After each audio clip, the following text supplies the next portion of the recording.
ছোট্ট রান্নাঘরে ৩৫ বছর ধরে পনির বানিয়ে আসছেন আহমেদ ইয়াবো। মায়ের কাছ থেকে শেখা কৌশলই এখন তার জীবনের একমাত্র পেশা। গরুর দুধ গরম করে তাতে যোগ করা হয় সডম অ্যাপল গাছের রস। প্রাকৃতিক জমাট বাঁধার উপাদান হিসেবে ব্যবহৃত হয় এটি।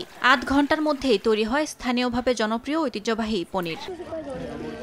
দুধ সরবরাহ আসে স্থানীয় খামার থেকে, তবে নিরাপত্তার কারণে সরাসরি সংগ্রহ কমে গেছে। ফলে এখন অনেকেই মধ্যস্বত্বভোগীদের ওপর নির্ভর করছেন। তবুও নাইজেরিয়ার ইলোরিনের পনিরের চাহিদা অটুট।